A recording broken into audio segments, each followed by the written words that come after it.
अल्हम्दुलिल्लाहि रब्बिल आलमीन वस्सलातु वस्सलामु अला अशरफिल अंबियाइ वल मुरसलीन व अला आलिहि व अस्हाबिहि व मन तबिअहुम बि इहसानिन इला यौमिद्दीन।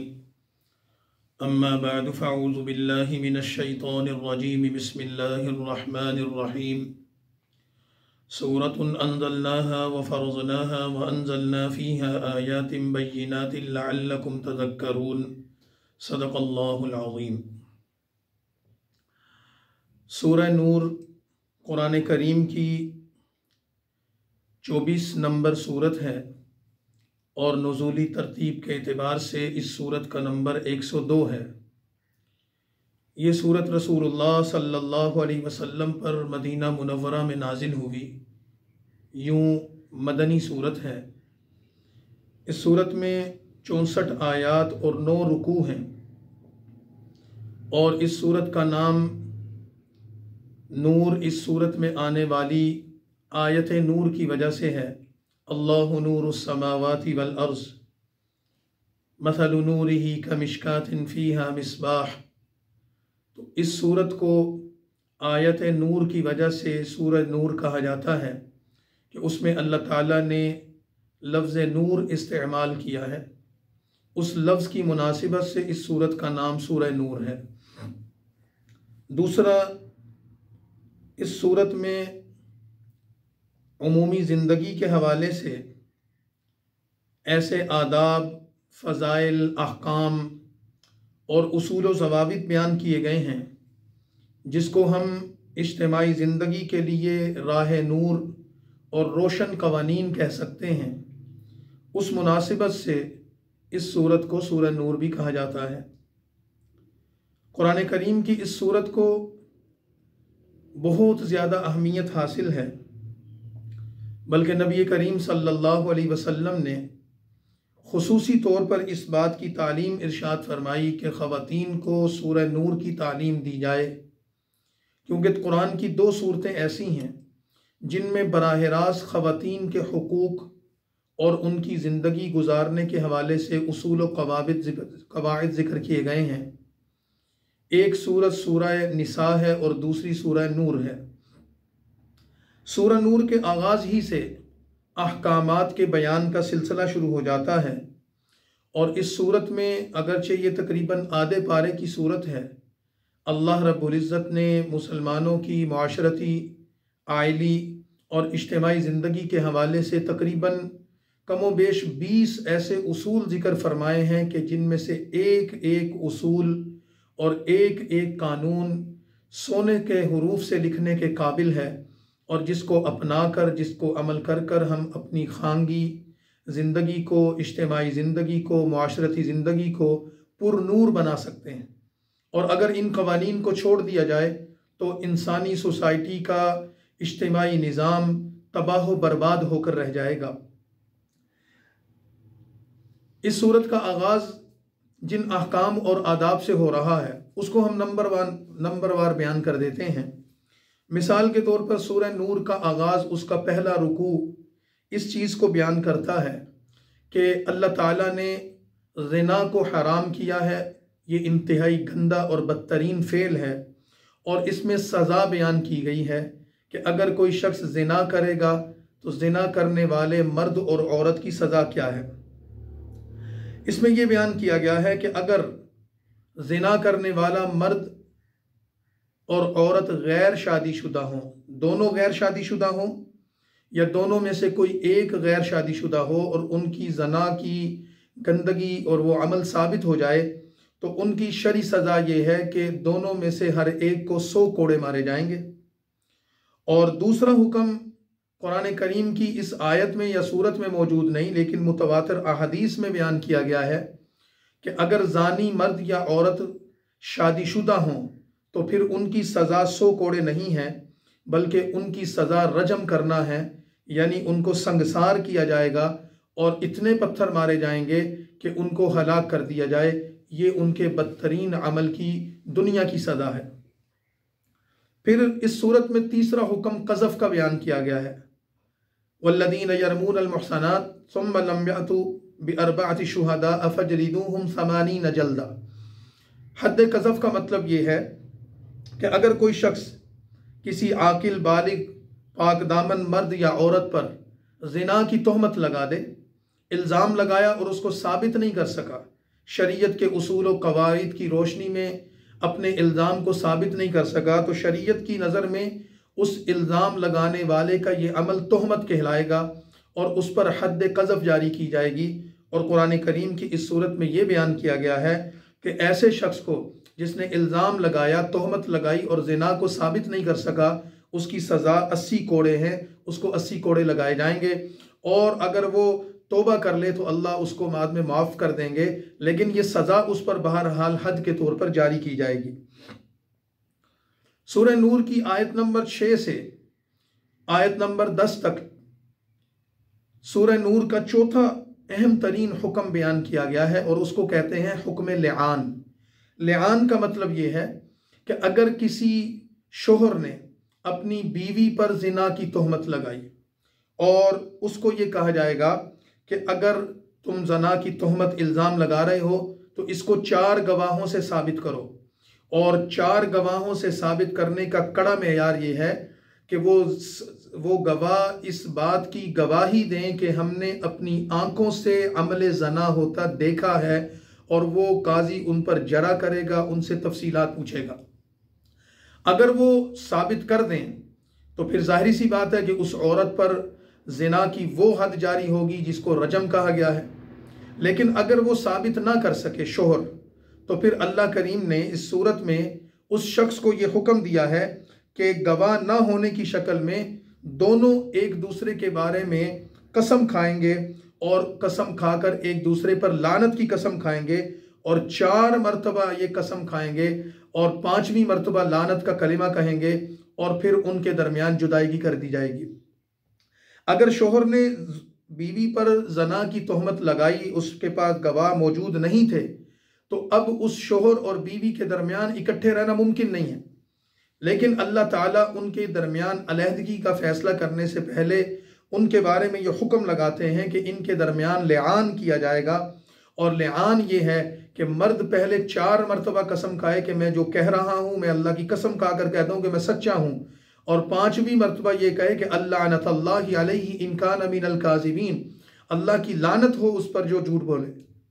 और फिर औरत को ये कहा जाएगा कि वो भी 4 मरतबा ये कसम खाकर उसकी तरदीद करे और 5वीं मरतबा ये कहे कि अल्लाह की लानत और गुस्सा गज़ब हो उस पर कि अगर मैं झूठी हूँ या ये सच्चा है, तो फिर इस शक्ल में ये लिआन का हुक्म पूरा होगा।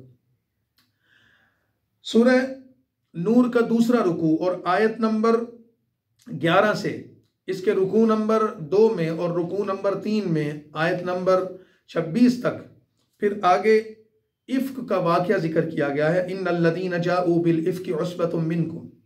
वाक़या इफ्क रसूलुल्लाह सल्लल्लाहु अलैहि वसल्लम की सीरत तय्यबा का एक सबक आमोज़ और एक दर्दनाक बाब है, जिसका मुख्तसर तरीन किस्सा ये है कि हजूर सल्लल्लाहु अलैहि वसल्लम की ज़ौजा मोहतरमा, उम्मत की माँ सय्यदा आयशा सिद्दीक़ा रज़ी अल्लाह ताला अन्हा एक सफ़र में हुजूर के साथ थीं और सफ़र में रसूलुल्लाह सल्लल्लाहु अलैहि वसल्लम के काफ़िले की रवानगी हो गई और वो अपनी सवारी पर किसी उज़र की वजह से सवार ना हो सकी और पीछे रह गईं। और फिर काफ़िले के पीछे आने वाले एक सहाबी रसूल के साथ वो काफ़िले के साथ शामिल हुई। तो मदीना के मुनाफिकीन ने, जिनमें से चंद लोग उस काफ़िले में भी शामिल थे, उन्होंने हज़रत आयशा उम्मुल मोमिनीन सय्यदा सिद्दीक़ा रज़ी अल्लाह ताला अन्हा पर बदकिरदारी की तोहमत लगा दी। और उस तोहमत के नतीजे में इतना प्रोपेगेंडा आम हुआ, इतनी गंदगी फैलाई गई कि मुनाफिकीन ने बड़ा प्रोपेगेंडा किया, ज़ोर शोर से रसूलुल्लाह सल्लल्लाहु अलैहि वसल्लम की ज़ौजा मोहतरमा पर कीचड़ उछाला। और बाद सादा लोह मुसलमान भी उनके प्रोपेगेंडे से मुतासिर हो गए कि शायद ऐसी बात कोई हो गई हो, खुदा न खास्ता। तो इस पर कुरान करीम ने रसूलुल्लाह सल्लल्लाहु अलैहि वसल्लम की इफ़्फ़त मआब, पाकीज़ा किरदार, सिद्दीक़ा ताहिरा मुताहिरा आयशा रज़ी अल्लाह ताला अन्हा की पाकीज़गी बयान करते हुए कुरान करीम की आयात नाजिल फरमाई और उसमें वाक़या का जिक्र किया। और उसके साथ ये फरमाया कि सुबहानका हादा बुहतानुन अज़ीम, अल्लाह की ज़ात पाक है जिसने आयशा जैसी पाकीज़ा खातून आपके निकाह में दी। इल्ज़ाम लगाने वाले झूठे हैं, कज़्ज़ाब हैं, लानती हैं, मुनाफिक हैं, खुदा के अजाब के मुस्तहिक हैं, इनको किसी सूरत भी माफ़ी नहीं मिलेगी।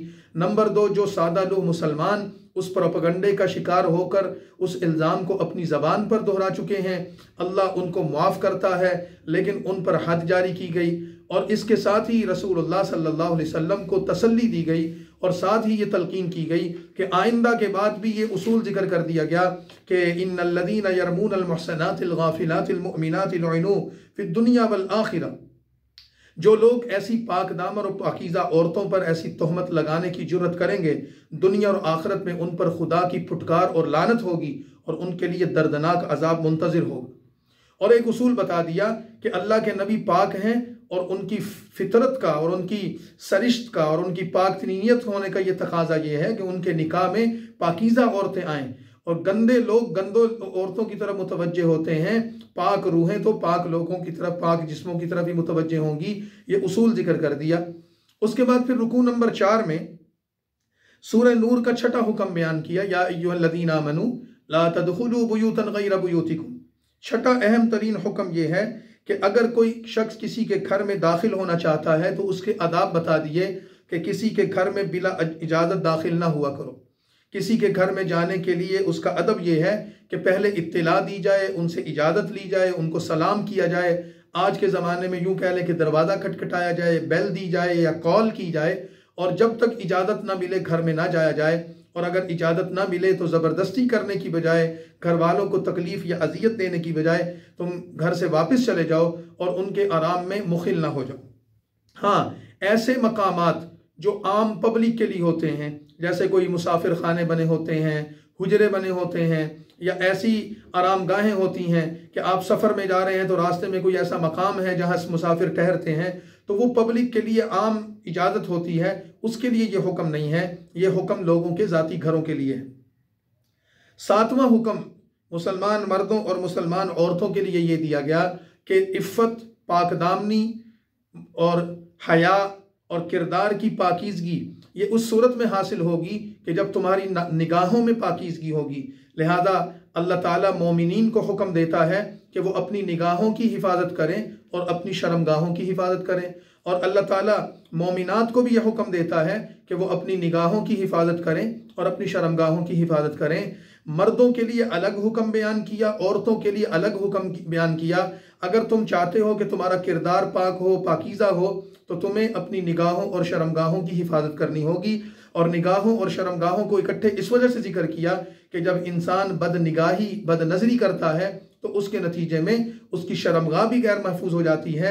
ज़िना का दरवाज़ा उस वक़्त खुलता है जब किसी गैर महरम के साथ किसी गैर महरम की निगाह लड़ती है। तो मर्द भी अपनी निगाहों को झुका कर रखें और औरतें भी अपनी निगाहों को झुका कर रखें। 8वां हुक्म सूरह नूर के रुकू नंबर 4 में ज़ौजियत के हुकूक के हवाले से जिक्र किया गया है कि मिसाल के तौर पर, अच्छा 7वें हुक्म में उसके साथ ही साथ औरतों को ये इस्तिस्ना दिया गया है कि उनके बाज़ रिश्तेदार ऐसे हैं कि वो उनको देख भी सकते हैं, मिल मिला भी सकते हैं, और औरतें भी उनको देख और मिल मिला सकती हैं। मिसाल के तौर पर औरत तो के शोहर हैं, उनका वालिद है, ससुर है, हकीकी बेटे हैं, भाई हैं, भतीजे भांजे हैं, और ख़वातीन के साथ मेल मिलाप रख सकती हैं, घर की मुलाजमाएँ हैं, या ऐसे बच्चे जो नाबालिग हैं, इनसे पर्दे की ज़रूरत नहीं है।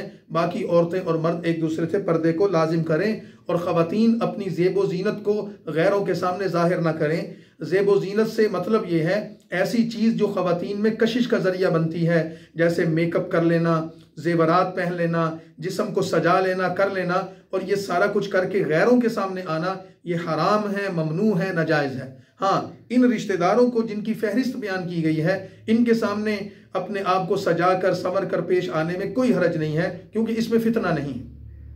फिर 8वां हुक्म यह दिया गया है कि ऐसे आज़ाद मर्द और औरतें या गुलाम जो हुकूक ज़ौजियत अदा कर सकते हों, तो फिर उनको गैर शादीशुदा नहीं रहना चाहिए, उनको निकाह की तरगीब देनी चाहिए। क्योंकि तुम्हारे घर में कोई गुलाम है, कोई मुलाजिम है, मर्द हैं, औरतें हैं, या कोई आज़ाद मर्द हैं, और अगर वो निकाह के बगैर ज़िंदगी गुजारेंगे तो फिर निकाह के बगैर ज़िंदगी गुजारने की वजह से उनको शहावत तो आएगी, जिनसी मेलाप और जिनसी रुझान और मेलान पैदा होगा।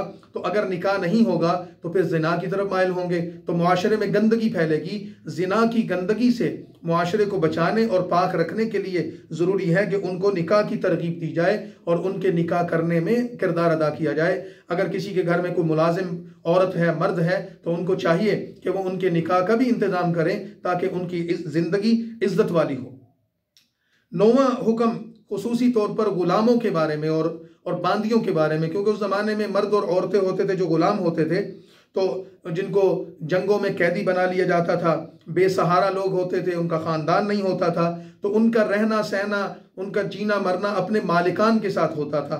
आज के ज़माने में यूँ समझ लें कि ऐसे लावारिस लोग जो लोगों के घरों में रहते हैं, कामकाज करते हैं और वहीं परवरिश पाते हैं, वहीं जवान होते हैं, वहीं उनकी ज़िंदगी गुजरती है, वो भी इससे मुराद हो सकते हैं।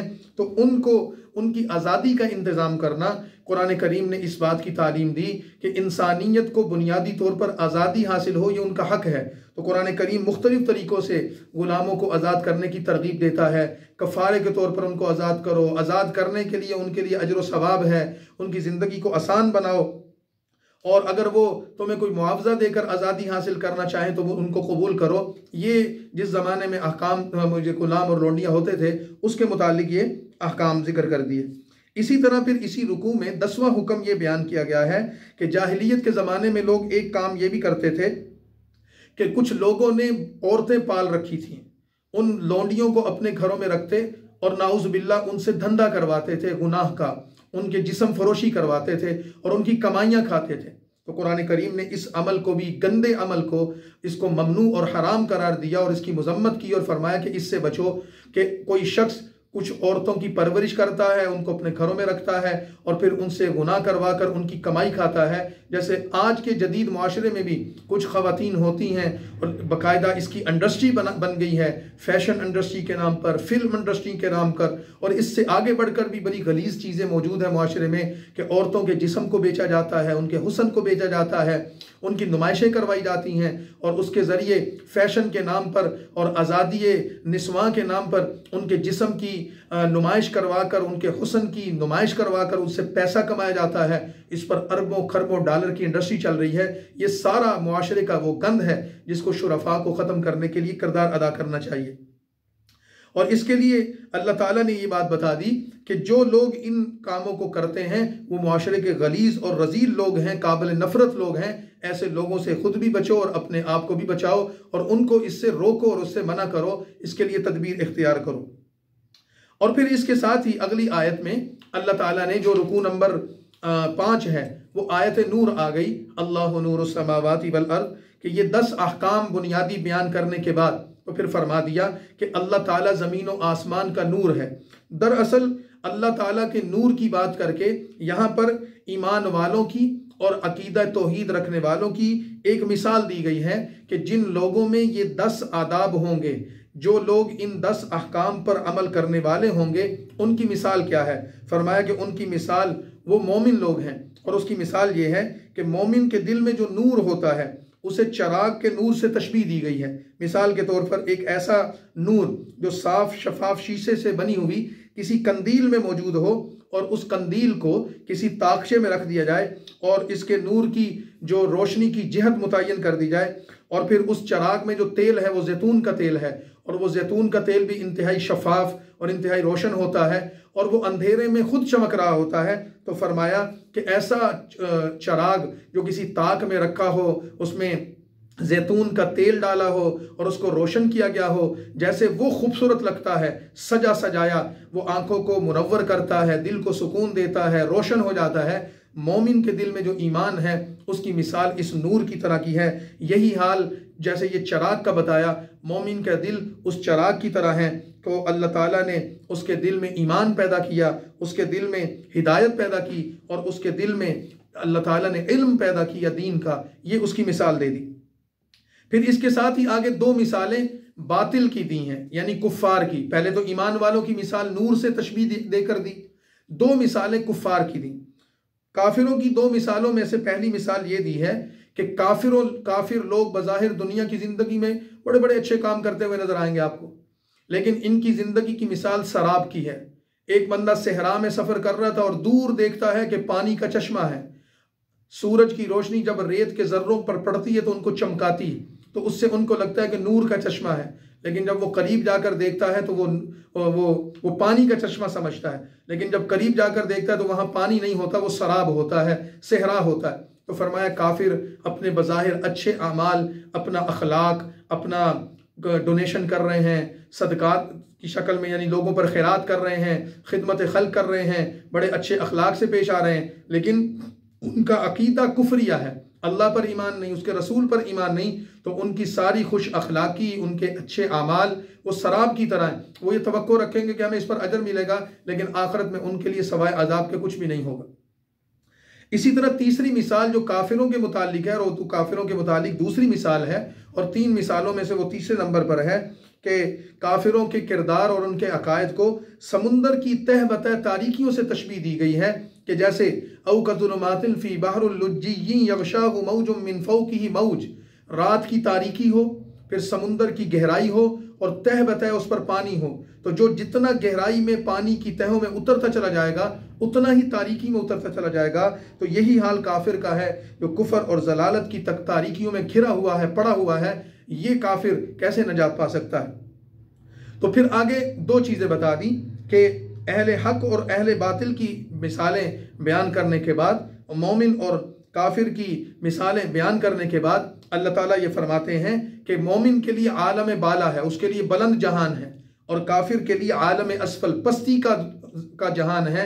दोनों कभी भी बराबर नहीं हो सकते। और फिर इससे आगे रुकू नंबर 6 में अल्लाह ताला की तौहीद के दलाइल बयान करते हुए ये बताया कि ज़मीन और आसमान की जो चीज़ भी है वो अल्लाह ताला की तस्बीह बयान करती है।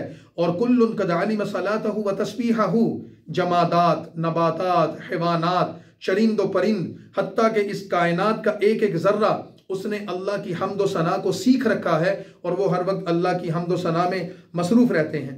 ये चीज़ें जिक्र करने के बाद फिर अल्लाह ताला ने मोमिनीन और मुनाफिकीन का आपस में तकाबुल किया। एक मुनाफिक है, ज़बान से कुछ कहता है, दिल में कुफर रखता है, और एक मोमिन है, ज़बान से भी अल्लाह और उसके रसूल की बात का इकरार करता है और अपने दिल को भी अल्लाह और उसके रसूल के अमल से मुनव्वर रखता है।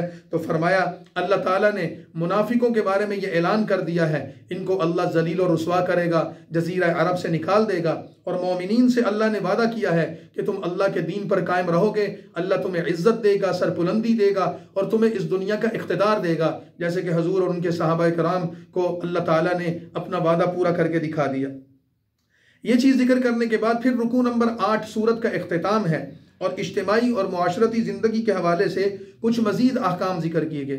उसमें 11 नंबर का हुक्म ये बयान किया है कि देखो मुसलमानों, तुम्हारे घर में मुख्तलिफ लोग आते जाते हैं, अगर घर के छोटे बच्चे हैं, नाबालिग बच्चे, तो उनको ये अदब सिखाओ कि 3 वक्त ऐसे हैं कि जिन वक्तों में तुम्हारी खलवत गाहों में कोई बच्चा भी बगैर इजाज़त के ना आए, कोई तुम्हारा ज़ाती मुलाजिम, गुलाम और लौंडी भी ना आए।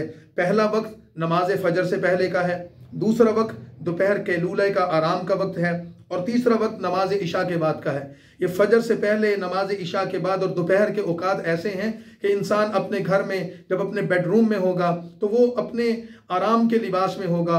हो सकता है उसने मुकम्मल लिबास भी ना पहना हो सकता है वो ऐसी वज़ाकता में हो कि किसी के सामने आ ना सकता हो। तो जब कोई बिला इजाज़त उसके सामने आएगा, अचानक दाखिल होगा, तो वो फिर बेपर्दगी होने का ख़तरा है, तुम्हारी खलवत और तन्हाई, तुम्हारी प्राइवेसी मुतासिर होगी। तो कुरान करीम इस चीज़ से मना करता है।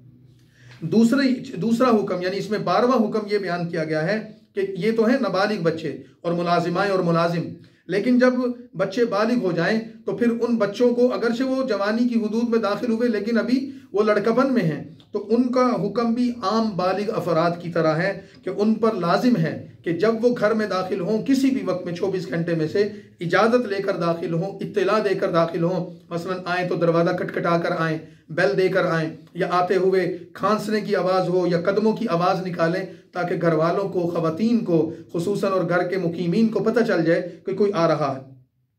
13वां हुक्म मुआशरती ज़िंदगी के हवाले से ये दिया कि ऐसी ख़वातीन, जैसे कि शुरू में बताया कि ख़वातीन के लिए पर्दा लाजिम है, लेकिन फरमाया कि ऐसी ख़वातीन जो बूढ़ी हो चुकी हैं, अब वो निकाह के काबिल नहीं रही, उनके जिस्म में, उनके हुस्न में कोई मुतासिर कुन चीज़ नहीं रही, उन लोगों को उनकी तरफ पुरकशिश नज़रों से नहीं देखते और उनका बेपर्दा होना फितने में लोगों को मुब्तला नहीं करता। तो ऐसी उम्र रसीदा बूढ़ी ख़वातीन अगर अपने चादर उतार भी देती हैं, अपना पर्दा खोल भी देती हैं, यानी बुरका वगैरह नहीं भी ओढ़ती, तो इसमें कोई हरज नहीं है। ये 13 अहकाम जिक्र किए और इसके साथ फिर सूरत के आखिर में कुछ मजीद अहकाम का ये कहकर इजाफा फरमाया कि 14वें नंबर पर यह बताया कि लोगों, जब भी तुम घर में दाखिल हुआ करो अपने घर वालों को सलाम किया करो। 15वां अदब ये बताया कि जब तुम किसी इज्तिमाई मशवरे वगैरह के सिलसिले में मजलिस में बैठते हो तो मजलिस के आदाब का ख्याल रखो, बगैर इजाज़त मजलिस में आना नहीं चाहिए और जब आ गए तो फिर मजलिस में इजाज़त लेकर जाना चाहिए, बगैर इजाज़त के नहीं उठना चाहिए। 16वें नंबर पर यह अदब बताया कि रसूलुल्लाह सल्लल्लाहु अलैहि वसल्लम तुम्हारे दरमियान हैं, तुम्हारे नबी हैं, तुम्हारे काबिल एहतराम शख्सियत हैं, उनको ऐसे ना पुकारा करो जैसे तुम लोगों को पुकार दोगे, ओए फुला इधर आ, फुला करके ओए करके ना बुलाओ, या रसूलुल्लाह कहो, या नबी अल्लाह कहो। उनको अदब और एहतराम से पुकारो, आम इंसानों की तरह ना पुकारो। और फिर इस सूरत के में ये तमाम अहकाम बयान करने के बाद आखिर में ये बात बता दी कि सारी कायनात अल्लाह ताला की मातहत है, अल्लाह के इल्म में है, उसकी कुदरत हर चीज़ पर बुलंद है और अल्लाह ताला अपनी तमाम मखलूक़ात के आमाल जानते हैं और अल्लाह ने इन तमाम मखलूक़ात में इंसान को अशरफुल मखलूक़ात बनाया है और इंसान को ये ज़िंदगी गुजारने के जो आदाब और सलीके सिखाए हैं, अगर इंसान अपनी सोसाइटी में, अपनी मजलिस में इन आदाब की रियायत और ख्याल करना शुरू कर दे तो इंसानों की ज़िंदगी बहुत बेहतरीन हो जाएगी। इस पर सूरत को ख़त्म कर दिया। अगली सूरत सूरतुल फुरकान है। सूरतुल फुरकान 25 नंबर सूरत है, नुज़ूली तरतीब में इसका नंबर 42 है। ये भी मक्की सूरत है, मुख्तसर और छोटी सी सूरत है, 77 आयात हैं और 6 रुकू हैं। इस सूरत के पहले 2 रुकू 18वें पारे के आखिर में हैं और कुछ रुकू इसके 4 रुकू जो हैं वो 19वें पारे के शुरू में हैं। इस सूरत का आगाज़ अल्लाह ताला इस बात से फरमाते हैं कि कुरान करीम जो अल्लाह की नाजिल करदा किताब है, इस सूरत का आगाज़ कुरान करीम की इस बात से हो रहा है कि ये कुरान अल्लाह की तरफ से फुरकान है। मुशरिकीन एतराज़ात करते थे, उनके एतराज़ात को जुटलाते हुए उनके जवाबात दिए गए कि मुशरिक कहते थे कि ये कुरान तो गुज़श्ता कौमों के किस्से और कहानियों की किताब है, या नाउज़ बिल्लाह हुज़ूर सल्लल्लाहु अलैहि वसल्लम ने इस किताब को ख़ुद बना लिया है, घड़ लिया है। आप सल्लल्लाहु अलैहि वसल्लम के बारे में बाद लोग ये कहते कि ये कुरान जादू है।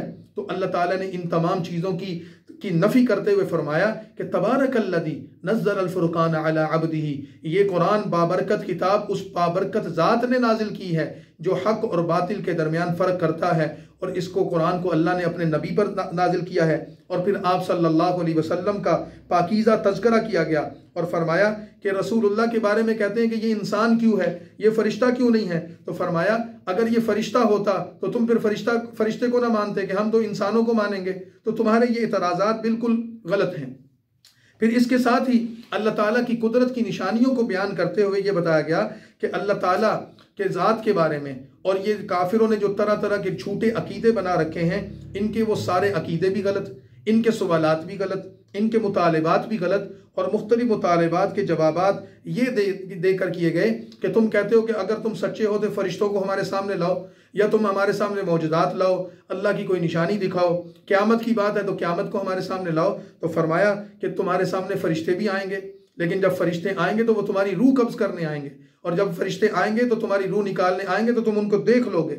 और तुम क़यामत की बात करते हो तो क़यामत के दिन जब तुम अल्लाह के सामने पेश होगे तो तुम क़यामत को मानोगे भी, फिर तुम्हारे पास नदामत और शर्मिंदगी और रोने और चीखने के अलावा कुछ नहीं होगा। और फिर अल्लाह के रसूल सल्लल्लाहु अलैहि वसल्लम के हवाले से अल्लाह ताला ने यह जिक्र किया कि क़यामत के दिन जिसका तुम तमन्ना करते हो, मेरा रसूल तुम्हारी शिकायत मुझसे करेगा। और वक़ाल रसूल या रब्बी इन्न कौमी हादल कुरआन महजूरा, के इन्न कौमी इत्तखज़ू हादल कुरआन महजूरा, कि ए अल्लाह जिस कुरान को आपने मुझ पर नाजिल किया था, मैंने आपके कलाम को इस उम्मत तक पहुँचा दिया, इन्होंने उसकी ये नाकदरी की कि इन्होंने इस कुरान को ही छोड़ दिया। तो ये हमारे लिए लम्हा फिक्रिया है। सूरह फुरकान की आयत नंबर 30 में अल्लाह ताला ने उस बात का जिक्र को नकल किया है कि क़यामत के दिन अल्लाह के नबी मेरी बारगाह में अपनी उम्मत की ये कहकर शिकायत करेंगे कि मैंने आपका कुरान इन तक पहुंचा दिया था, लेकिन मेरी उम्मत ने इस कुरान को छोड़ दिया। छोड़ने का मतलब ये कि पढ़ना छोड़ दिया, कदर करनी छोड़ दी, अमल करना छोड़ दिया। तो लिहाजा हम सब का ये फरीज़ा है कि हम कुरान को पढ़ें, इसको समझें, इस पर अमल करें। और फिर काफिरों का एक एतराज़ ये था, अच्छा ये कुरान अगर अल्लाह की किताब है तो तौरात और इंजील की तरह ये कुरान एकदम बैक वक्त मुकम्मल आप पर नाजिल क्यों नहीं हुआ? इसका जवाब ये दिया कि कुरान को मुकम्मल नाजिल ना करना, थोड़ा थोड़ा करके तदरीजन नाजिल करना, ये अल्लाह ताला की हिकमत पर मबनी है, अल्लाह ताला की मर्जी पर मबनी है। और उसकी एक हिकमत ये भी बता दी कि इस कुरान को हम अपने नबी को हिफ्ज करवाना चाहते हैं ताकि ये हिफ्ज हो जाए, इसके मानी को अच्छे तरीके से समझ लिया जाए, इसके अहकाम को जब्त करके महफूज कर लिया जाए और फिर इस पर अमल करना आसान हो। और इसकी एक मख्फी हिकमत ये भी बता दी कि अल्लाह ताला इस कुरान के ज़रिए रसूलुल्लाह सल्लल्लाहु अलैहि वसल्लम के कल्ब मुबारक को, आपके दिल को मुनव्वर करना चाहते हैं, आपके दिल को कुरान के उलूम का ख़जाना बनाना चाहते हैं, कुरान के मज़ामीन और उसके मानी का ख़जाना बनाना चाहते हैं। तो इस वजह से अल्लाह इसको थोड़ा थोड़ा करके तदरीजन अपने नबी के दिल पर नाजिल फरमा रहे हैं। और फिर उसकी मिसाल दे दी कि देखो जब बारिश होती है तो बारिश का आसमान से आना नफ़ा बख्श है, लेकिन अगर एकदम तेज़ और ज़ोरदार बारिश आ जाए और मुसलसल आए तो क्या होता है? फसलों को तबाह कर देती है, कीचड़ आ जाता है, सैलाब आ जाते हैं और हर तरफ तबाही आ जाती है, नाकाबिले बर्दाश्त हो जाती। लेकिन अगर यही बारिश थोड़ी थोड़ी करके आए, फवार की शक्ल में आए, फसलों को वो तरोताज़ा करती है, ज़मीन को तरोताज़ा करती है, मौसम को खुशगवार करती है, लोग उस पानी को महफूज करते हैं, जमा करते हैं, इंजॉय करते हैं, मौसम का लुत्फ़ उठाते हैं। फरमाया कुरान अगर यकबार आ जाता सारा का सारा, इसको याद रखना, इसको महफूज रखना, इसके मानी और मतालिब को समझना, इस कुरान की हिफाजत करना मुश्किल हो जाता। अल्लाह ताला ने इसको थोड़ा थोड़ा करके नाजिल करके हिकमत से इस उम्मत तक मुंतकिल किया और आज वो कुरान, उसके मानी और मफहूम और हर चीज़, एक एक लफ्ज़ और एक एक हरकत भी अल्लाह के हुक्म से महफूज है। ये हिकमत है कुरान को थोड़ा थोड़ा करके नाजिल करने की। और फिर आखिर में रसूलुल्लाह सल्लल्लाहु अलैहि वसल्लम को तसल्ली देते हुए फरमाया कि ए नबी सल्लल्लाहु अलैहि वसल्लम, आप अकेले इस दुनिया में ऐसे नहीं जिनकी उम्मत ने उनको सताया हो। आपसे पहले हज़रत मूसा, हारून, हज़रत नूह, हूद और हज़रत सालेह अलैहिस्सलाम, उनकी कौमों का जिक्र करते हुए फरमाया इनके साथ भी उनकी कौमों ने ये बदसलूकी की थी, लेकिन नतीजे में क्या हुआ? नबियों को अल्लाह ने सुरखरू और कामयाब किया और उनकी उम्मतें ज़वाल पजीर हुई।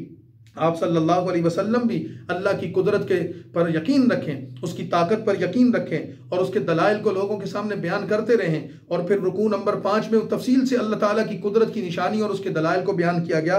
और फिर फरमाया कि ए नबी सल्लल्लाहु अलैहि वसल्लम, इस तसल्ली के साथ इस सूरत को ख़त्म करते हुए आखिरी रुकू में अपने बंदों की तरफ मुतवज्जे करते हुए फरमाया, कुछ अल्लाह के बंदे ऐसे हैं जो रहमान के बंदे हैं, जिनको इबादुर रहमान कहा जाता है, जो अल्लाह के ख़ास बंदे हैं। उन बंदों को अल्लाह ताला की रहमत मिलेगी। और उन बंदों की फिर 13 सिफ़ात जिक्र की गई। इबादुर रहमान की 13 सिफ़ात कौन सी हैं? नंबर 1, मुतवाज़े होंगे, तवाज़ो करने वाले, उनमें तकब्बुर नहीं होगा। नंबर 2, वो इल्म से मोहब्बत करेंगे, जाहिलों से दूरी इख्तियार करेंगे।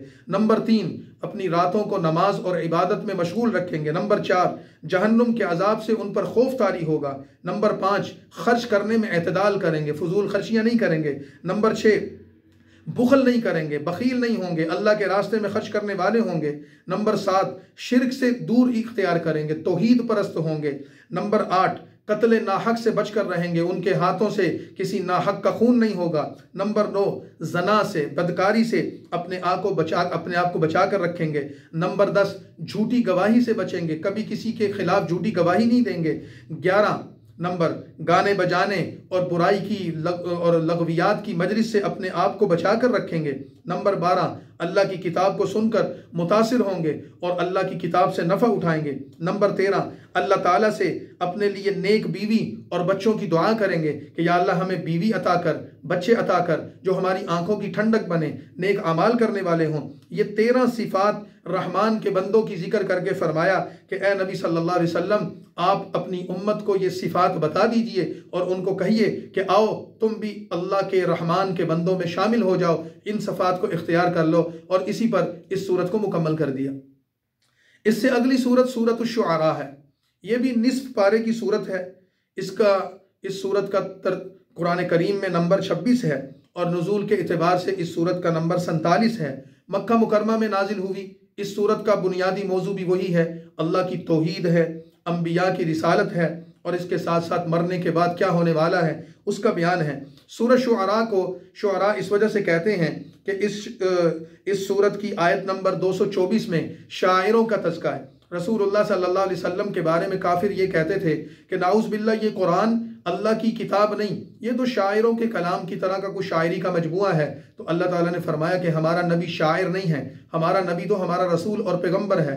और शायरों के बारे में बताया कि अक्सर लोग गुमराह होते हैं, बदकलामी करने वाले, मुबालगा अमेज़ी करने वाले, झूठ बोलने वाले, शैतानी ख्यालात और वसवसों के पीछे चलने वाले।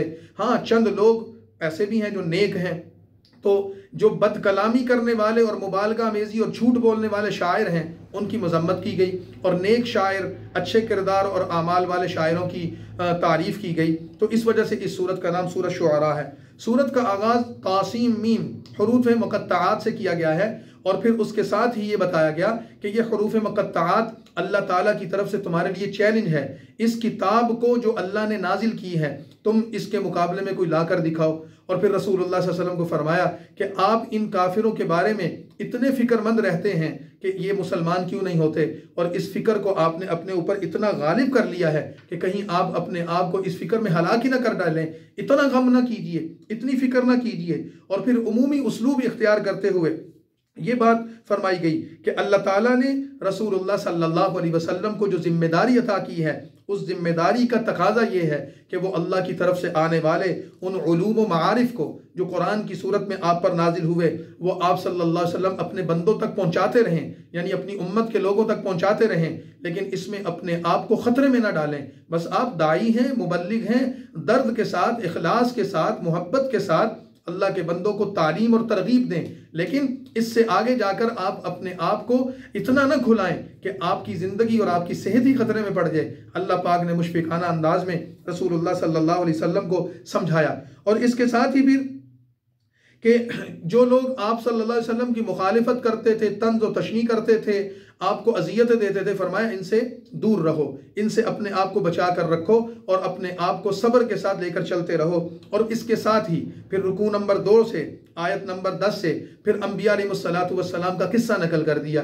रुकू नंबर 2 और 3 में सबसे पहले हज़रत मूसा का किस्सा नकल किया कि हज़रत मूसा जब फ़िरऔन के पास गए, उन्होंने जाकर उसको दावत दी, तो फिर फ़िरऔन और मूसा के दरमियान लंबा मुकालमा हुआ। उस मुकालमे को पूरा का पूरा हज़रत मूसा और फ़िरऔन के दरमियान होने वाली बातचीत को कुरान करीम ने यहाँ जिक्र किया है कि फ़िरऔन हज़रत मूसा से कहता है तुम कैसे नबी बन गए, तुम्हारा खुदा कौन है, क्या उसकी सिफ़ात हैं, क्या उसका तारुफ है। और हज़रत मूसा का फिर तवील कलाम यहाँ नकल किया, वो अल्लाह की सिफ़ात बयान करते हैं, उसकी कुदरत बयान करते हैं, अपने नबी होने की तफसीलात बयान करते हैं। फ़िरऔन को कहता है तुम्हारे पास दलील क्या है। तो हज़रत मूसा अलैहिस्सलाम फ़िरऔन को मनवाने के लिए अल्लाह के दिए हुए वो मौजज़ात उसके सामने पेश करते हैं, असा वाला मौजज़ा और अपने हाथ के रोशन होने का मौजज़ा।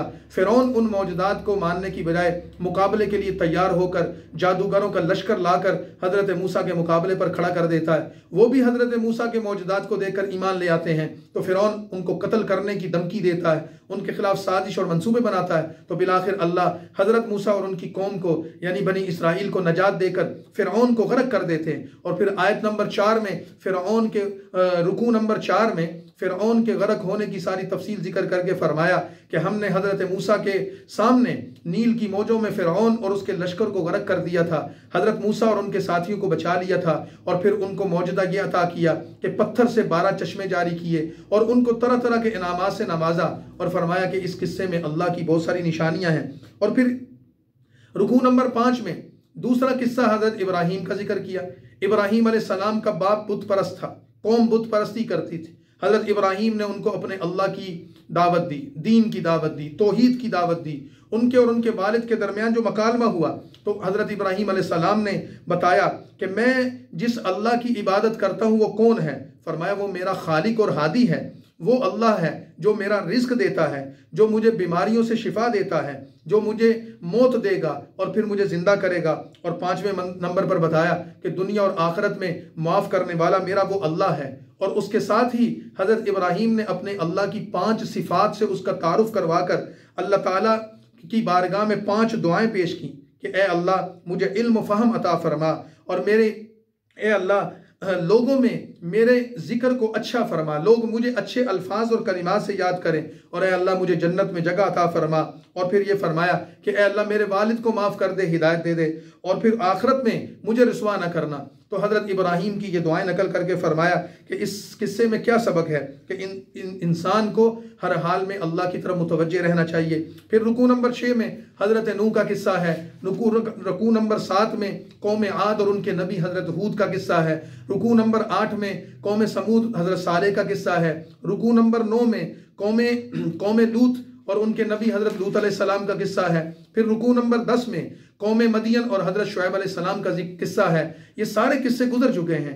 इन सारे किस्सों में हासिल क्या है कि अल्लाह के नबी अपनी कौम को पूरी मोहब्बत से हमदर्दी से दावत देते रहे, लेकिन कौमें उनका इनकार करती रहीं। कुछ लोग ईमान लाए और जो ईमान लाए अल्लाह ने उनको नजात दी, और जो ईमान नहीं लाए अल्लाह ने उनको अजाब में मुब्तला करके उनको निशान इबरत बना दिया। आज उन कौमों का नाम लेने वाला भी कोई नहीं। फिर सूरह शूरा के आखिरी रुकू में अल्लाह ताला कुरान करीम का तज़किरा करते हुए बताते हैं कि ये कुरान अल्लाह की किताब और उसका कलाम है। इसको अल्लाह ने नाजिल किया है, इसको लाने वाला फरिश्ता अमीन है और इसको रसूलुल्लाह सल्लल्लाहु अलैहि वसल्लम के सीना मुबारक, दिल मुबारक पर नाजिल किया गया है।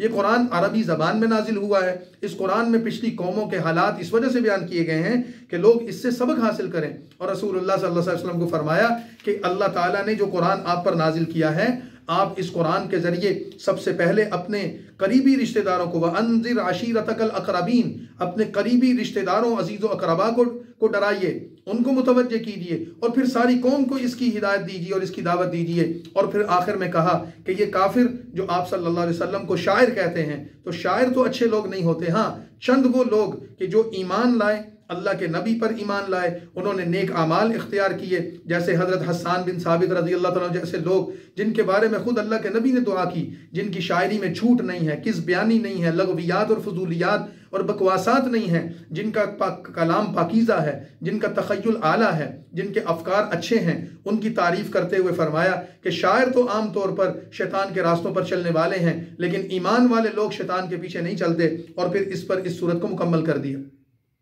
अगली सूरत सूरतुन नमल है। सूरतुन नमल भी मुख्तसर सूरत है, 19वें पारे की ये आखिरी सूरत है। कुरान करीम में इसका नंबर 27 है और इसका नज़ूली तरतीब के एतबार से नंबर 48 है। सूरह नमल रसूलुल्लाह सल्लल्लाहु अलैहि वसल्लम के मक्की दौर में नाजिल हुई। इसका मजमून भी मक्का के सूरतों वाला है।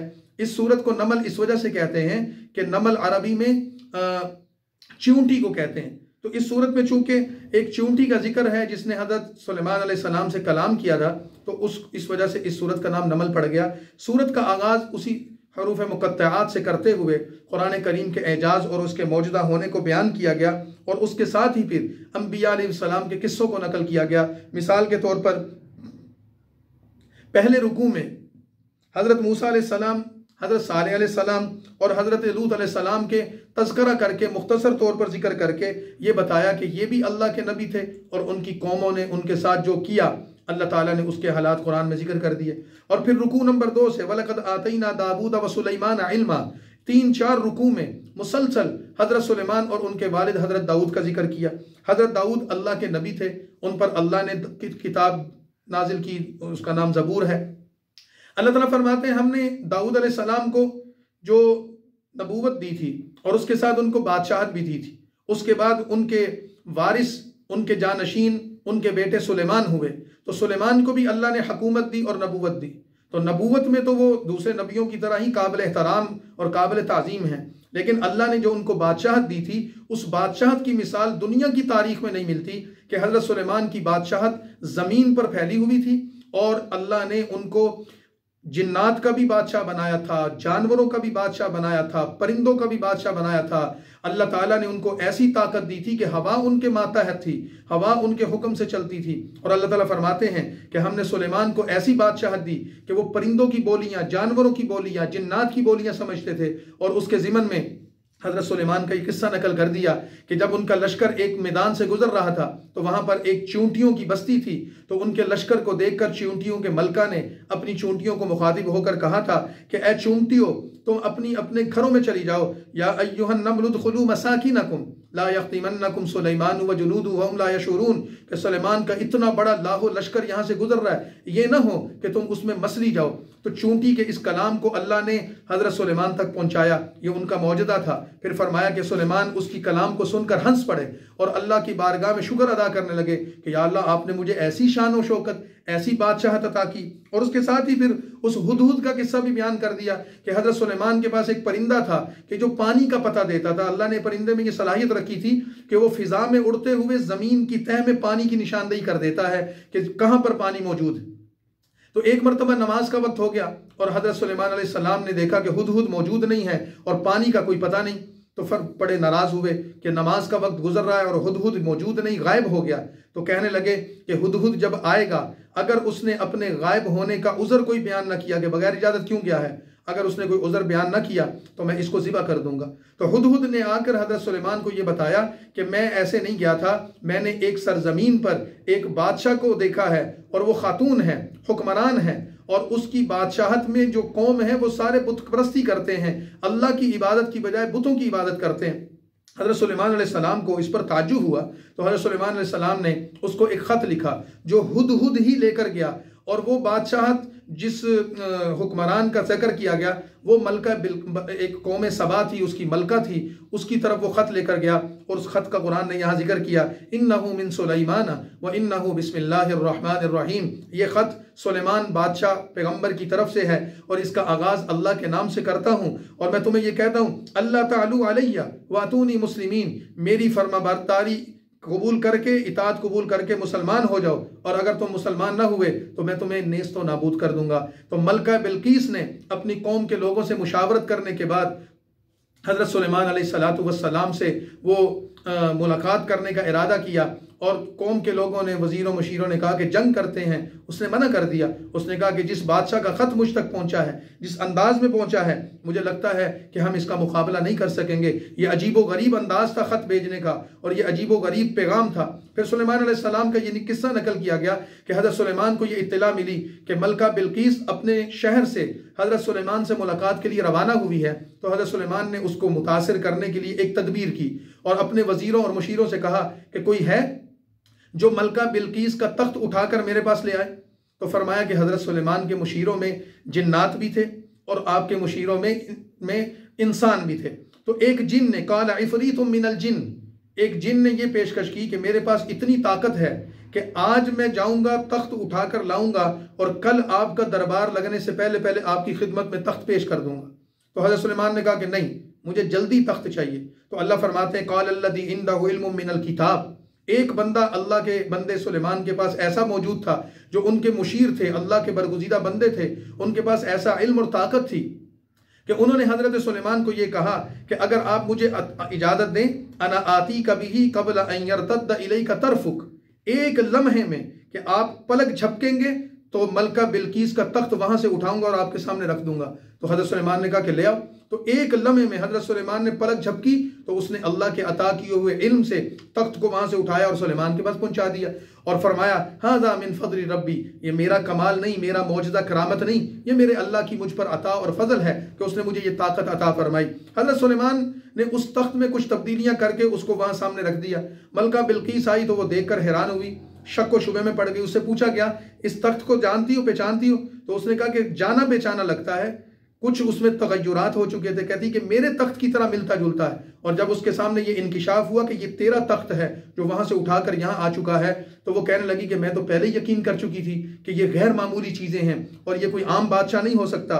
तो मलका बिल्कीस ने ये कहकर, इन्नी ज़लमतु नफ्सी, मैं आज तक अपने आप पर जुल्म करती रही, बुत परस्ती करके, खुदा को छोड़कर, तो मैं अल्लाह पर ईमान लाती हूँ, सुलेमान के रब पर ईमान लाकर मैं अपने आप को मुसलमान करती हूँ। कुरान करीम ने हज़रत सुलेमान और मलका बिल्कीस के इस किस्से को जिक्र किया। उसके बाद फिर कौम समूद का जिक्र करते हुए बताया, उस कौम के तरफ भी आने वाले नबी ने उनको बहुत समझाया लेकिन कौम ने इनकार किया, उसके नतीजे में उन पर अजाब आया। फिर हज़रत लूत का जिक्र करते हुए ये बात फरमाई कि उन पर अल्लाह ताला ने पत्थरों की बारिश करके उनको अल्लाह ताला ने नेस्तो नाबूद करके रख दिया, क्योंकि वो एक इंतहाई गंदे और इंतहाई बदतरीन अमल का शिकार हो गए थे।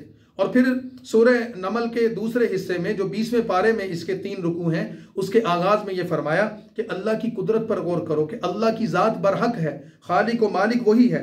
और फिर इस पारे के आगाज में अल्लाह की वहदानियत के 5 दलाइल जिक्र किए।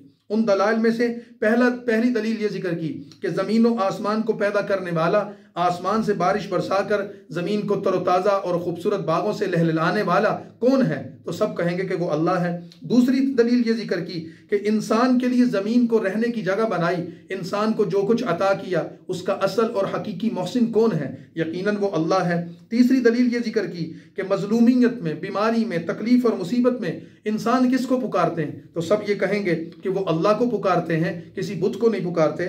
चौथी दलील ये जिक्र की कि बर्र बहर में, जब तुम जंगलात में, सहराओं में या समुद्रों में सफ़र करते हो तो तुम्हें रास्ता कौन देता है, बारिश बरसने से पहले ठंडी हवाएं कौन चलाता है, तो सब ये कहेंगे कि ये कोई और नहीं, अल्लाह चलाता है। पांचवी दलील ये जिक्र की कि इंसान को सबसे पहले पैदा किसने किया, मट्टी से नुतफा बनाया, नुतफे से अलका, मुज़गा और फिर उसका गोश्त का लोथड़ा और उसके बाद फिर उसका वजूद बनाकर उसमें रूह डाली। और पहले कौन पैदा करता है, अल्लाह, और फिर दोबारा कौन पैदा करेगा, अल्लाह।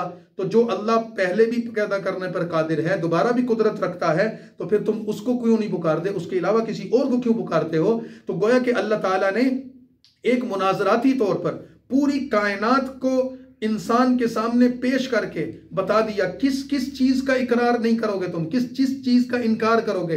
इस कायनात की एक एक चीज में अल्लाह की कुदरत नजर आ रही है, और सब कुछ देखने के बावजूद तुम अल्लाह की हकीकी जात को छोड़कर बुत परस्ती में लग गए हो। तुम तौबा करो, इस्तिगफार करो, अल्लाह की तरफ आओ। और फिर काफिरों का सबसे बड़ा मसला ये था, वो ये कहते थे कि हम इस जिंदगी को भी मान लेते हैं, अल्लाह को भी मान लेते हैं, इस कायनात के वजूद को भी मान लेते हैं, लेकिन वो कहते थे ये कैसे हो सकता है कि जो लोग मर गए वो दोबारा जिंदा होंगे।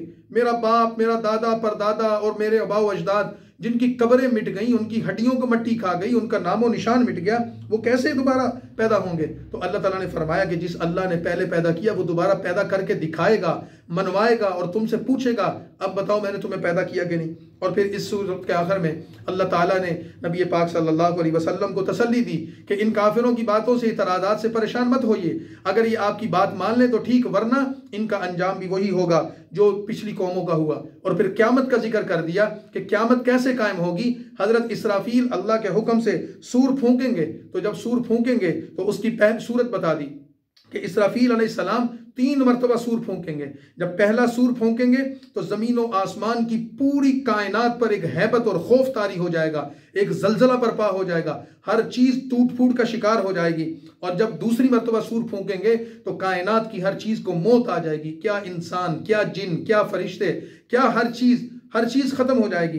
और जब तीसरी मरतबा वो अल्लाह के हुक्म से सूर फूंकेंगे तो सारे के सारे इंसान और सब अपनी कब्रों से निकलकर दोबारा जिंदा हो जाएंगे। तो अल्लाह ताला कहेंगे कि देखो मैं हूँ शहनशाह, मैं हूँ बादशाह, मैं हूँ कुल कायनात का मालिक, और देखो मैं हूँ, मेरे अलावा कोई नहीं है। मैंने तुमसे वादा किया था मैं तुम्हें दोबारा जिंदा करूंगा, आज मैंने तुम्हें जिंदा करके बता दिया। तो क़यामत कायम होगी और इनकार करने वालों को फिर इत्माम हुज्जत कर दिया जाएगा और बता दिया जाएगा कि तुम्हें दुनिया में बताया गया था लेकिन तुमने यकीन नहीं किया।